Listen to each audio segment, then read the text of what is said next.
Assalamualaikum warahmatullahi wabarakatuh.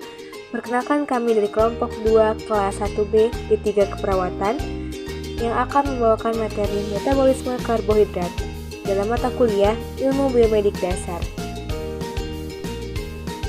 Anissa Sri Rahmawati, Elsa Dea Hapilah, Indah Wahyu Kurniasi, Leila Nurnoviarzi, Jihan Naila, Nabilah Nur Zahra, dan Sofa Sofia.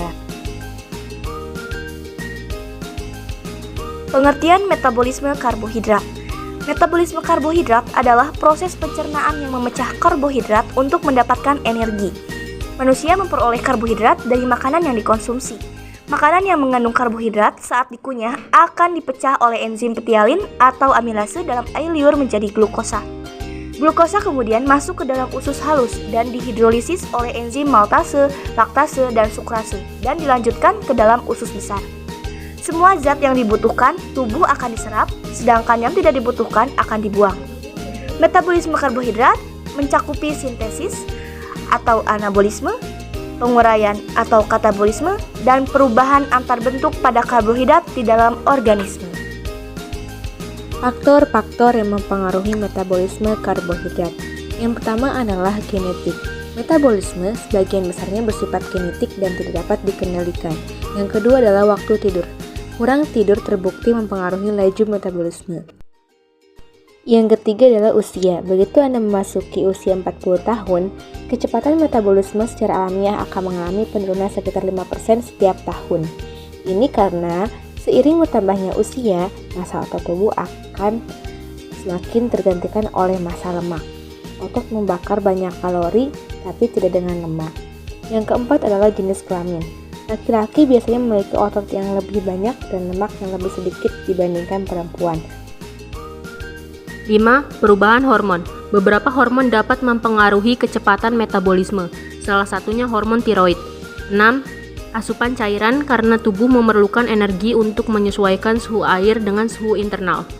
7. Makanan yang dikonsumsi. Tubuh Anda membutuhkan asupan gizi yang memadai untuk menjalankan proses metabolisme. 8. Aktivitas fisik. Tubuh Anda membakar banyak kalori saat bergerak. Ini karena otot-otot membutuhkan energi untuk berkontraksi sehingga Anda dapat beraktivitas dan berolahraga. Organ yang terlibat dalam metabolisme karbohidrat. Yang pertama itu hati. Hati merupakan organ yang terlihat dalam metabolisme karbohidrat. Hati merupakan organ homeostatik yang berperan penting dalam menjaga kadar gula darah atau KGD agar tetap berada pada kondisi serasi dan seimbang homeostatis, yang dimana karbohidrat disimpan di hati lalu dipecah menjadi glukosa dan disedot ke aliran darah untuk menjaga kadar glukosa normal. Karbohidrat disimpan sebagai glikogen dan dilepaskan setiap kali diperlukan ledakan energi yang cepat. Yang kedua, medula adrenal. Medula adrenal menghasilkan beberapa hormon, salah satunya hormon glukokortikoid.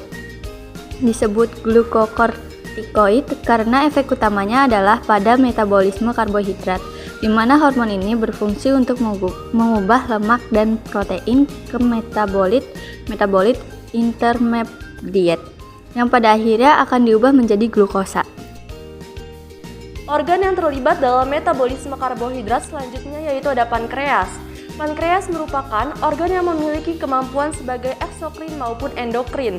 Bagian endokrin kelenjar pankreas, yakni bagian pulau Langerhans, tersusun atas sel alfa dan sel beta, yang berperan menghasilkan hormon yang mengontrol metabolisme karbohidrat, yaitu yang pertama ada glukagon, yang dimana disekresikan oleh sel alfa pankreas, berperan sebagai faktor hiperglikemik, artinya sebagai faktor yang menyebabkan meningkatnya kadar glukosa darah. Karena glukagon berperan merangsang proses glikogenolisis dan gluconeogenesis, glukagon bersifat lebih poten daripada epinefrin. Lalu yang kedua ada insulin, yang dimana disekresikan oleh sel beta pankreas. Merupakan faktor hipoglikemik, artinya sebagai faktor yang menyebabkan penurunan kadar glukosa darah.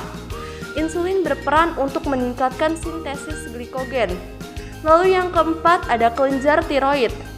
yang dimana kelenjar tiroid mensekresikan hormon tiroksin yang berperan untuk meningkatkan metabolisme terutama oksidasi seluler. Proses metabolisme karbohidrat. Peranan utama karbohidrat di dalam tubuh adalah menyediakan glukosa bagi sel-sel tubuh yang kemudian diubah menjadi energi. Glukosa memegang peranan sentral dalam metabolisme karbohidrat. Jaringan tertentu hanya memperoleh energi dari karbohidrat seperti sel darah merah serta sebagian besar otak dan sistem saraf. Glukosa yang diserap dari pencernaan makanan dibawa darah menuju ke seluruh sel tubuh. Dalam sitoplasma, glukosa akan mengalami glikolisis, yaitu peristiwa pemecahan gula hingga menjadi ATP. Ada dua jalur glikolisis, yaitu jalur biasa untuk aktivitas atau kegiatan hidup yang biasa normal dengan hasil ATP terbatas, dan glikolisis jalur cepat yang dikenal dengan jalur Ebden-Meyerhof untuk menyediakan ATP cepat pada aktivitas kerja keras, misalnya lari cepat. Hasil oksidasi glukosa melalui glikolisis akan dilanjutkan dalam siklus Krebs yang terjadi di dalam matris mitokondria. Selanjutnya, hasil siklus Krebs akan digunakan dalam sistem Koppel dengan menggunakan sitokrom dan berakhir dengan pemanfaatan oksigen sebagai penangkapan ion H. Kejadian tubuh kemasukan racun menyebabkan sistem sitokrom diblokir oleh senyawa racun sehingga reaksi reduksi oksidasi dalam sistem Koppel terutama oleh oksigen tidak dapat berjalan. Penyakit pada manusia yang melibatkan metabolisme karbohidrat. Gangguan metabolik adalah suatu kejadian yang terjadi karena proses metabolisme yang gagal dan menyebabkan metabolisme di dalam tubuhnya terganggu. Jadi, gangguan metabolik adalah semua penyakit yang menyebabkan gangguan pada metabolisme karbohidrat.